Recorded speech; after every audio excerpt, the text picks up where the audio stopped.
We are drawn to story. We love a thrilling tale of romance and rescue and redemption. We are suckers for a good, happy ending. We love story so much that we've crafted entire online experiences centered around this theme of story and the stories we create and want to tell the world. This shouldn't be a surprise. God is a God of story. In his infinite creativity, he brought forth the world and humankind and soon began writing the greatest love story ever told. And by setting in our hearts this desire for his good and perfect happy ending, he's wired us with that exact same type of creativity too. In making humans in his image, he created in us this incredible potential to create and inspire and reimagine the ways in which our world can be better and simpler and more connected. At its very best, technology is one of the greatest expressions of mankind's creativity. And the Bible has some really cool examples of how modern technology can be used to make society better, and includes some precautionary warnings about its use. In Genesis chapter 1, creation is being spoken into existence. Our very creative God is breathing stars and setting the world on its axis. He's raising mountains and splitting canyons into the earth. He's bringing forth plants and animals that humans may never lay eyes on, simply for his own enjoyment. He is overflowing with creativity, and in a moment of grace and love, he creates humans. God creates mankind in his own image. He placed in us his very own likeness, and from the very beginnings in Genesis, he has invited us to create with him. We are created to create. This may help us understand why we are so drawn to the ways in which technology helps us live out this calling. Technology can be used to express creativity and capture the beauty in our world. Whether it's graphic design or a curated social media feed or compelling YouTube video with powerful motion graphics, or even a simple idea board full of inspiration of your next project, there is so much out there to explore and be inspired by. We are drawn to it because we are wired for it. That's so true. Even before sin entered the world, God set man in the garden with a clear directive. Humans are to use their talents and abilities to better the world around them. If Exodus 35:35 were being written today, it might sound something like, he filled them with skill to do all kinds of works as engineers, content managers, authors, influencers, and all of them skilled workers and designers. At its best, technology is one of our greatest expressions of human creativity. The framework in which it exists is neither good nor bad. It is like a mirror, a reflection of our humanity. But we have the potential to get it wrong. Consider the story of the Tower of Babel. Here you have God's chosen people encountering the latest and greatest technology of their day, the brick. Up to that point, homes and cities were built out of stone, which meant that the city's location, safety, and strength were completely dependent upon the provisions of this precious resource. The new invention opened up a world of possibility for what civilization could look like now, that people could create their own materials. And what happened? Well, the Israelites allowed themselves to become enamored with what this new tool could mean for the making of their lives easier, their community stronger, and more intimidating to others around them. I don't think anyone would argue that the technology that is the common brick is inherently evil. But what we do with the tools and resources at our disposal says a lot about our hearts and minds. For the Babylonians, the power of their new technology exposed their prideful and disobedient hearts as they sought to make a name for themselves instead of following God's commands to spread out over all the earth. So what happened? God did it for them.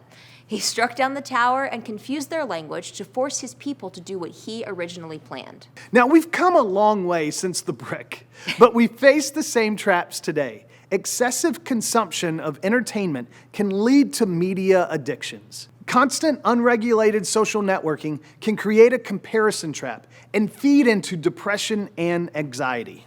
Yeah, an iPad given to a fussy toddler in a stressful moment can provide a moment of much-needed relief. But if suddenly you look up and realize your child has spent hours trailing into YouTube's autoplay, you run the risk of instilling risky habits in your home. You know, it hit really close to home. When our oldest son was 9 years old, I was putting him to bed one night, and I asked him the question, "What's the most interesting thing you've seen recently?" Now notice, I didn't ask him about tech, But what came out of his mouth was content that he had seen on technology. His answer was, "Dad, did you know that sometimes Wonder Woman and Superman take off their clothes?" I knew right then that he had been exposed to adult material. I also knew that as a family, some things needed to change. Not only the content that my son had come across, but as a family, our relationship with technology. Because I knew that we were on it so much more than we needed to be. I knew that we didn't have a healthy relationship. You see, we've learned over time that certain technologies need regular iteration to make them safer for more and more people to use. Unfortunately, it often takes society a while to catch up and put right guardrails in place. Cars were in market for nearly 80 years before manufacturers were required to install seatbelts. And it wasn't until 1996 that every state, with one exception, had a mandatory seatbelt law. Wow. We are seeing the same pattern unfold in terms of today's digital tools.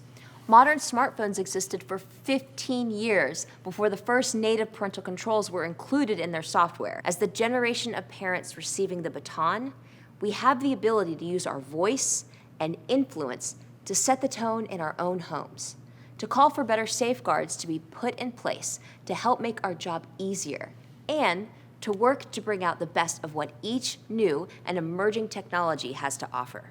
As parents, we can choose to embrace creativity and cultivate its fruit in our children as a blessing from a wildly creative Creator. And we can place our ultimate trust where it was always meant to be, in a God who has promised to ultimately redeem all of creation for His glory. And we can expect that means technology too. Revelation 21:24 foretells that we will bring our splendor, the very best of what we have created, into the New Jerusalem. That means that God will take technologies that may have been used for misguided or sinful purposes in the here and now, and will redirect them and redeem them for His restored kingdom. We do not need to live in a spirit of fear or resistance to the day and age in which we have been called. Instead, we can cautiously, prayerfully, and creatively seek to honor God in the digital spaces we've been invited into. I encourage any human, young or old, to think before they post. What's the intent of what you're curating? Are you trying to make people jealous? Are you trying to impress someone? Are you trying to tell a story? Are you trying to connect with somebody? What you put out there has way more power than you might realize. And it's really healthy for all of us to just be more real. Technology tries to answer a lot of problems. And one of the problems that it doesn't actually do a great job at is consumption. But consumption is the number one thing that we do on technology. If we really want to change how we consume technology, we should ask better questions. One of those questions about consumption is, if I could create anything in this world, what would I create? It would actually help you to get far enough away from consuming on tech that you would create something incredible. That's how we found out as a family that our kids can create incredible things. And you, as a family, might want to do the exact same thing. Ask your child, if you could create anything in the world, what would you create? And you'll see that their passions line up with the skills and the gifts that God has given them. And while we're in this specific faith-based context, are you creating for your glory or for His?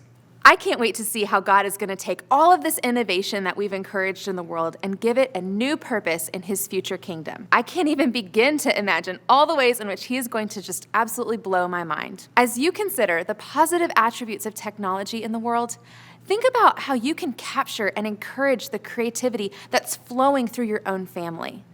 Ask yourself, how can we lean into our children's natural desire to create and allow them to safely explore that potential in both our physical and digital spaces? Maybe that's encouraging them to learn how to build medieval castles or engineer audio tracks. Maybe they can express themselves through a poetry blog or host an online art gallery for family.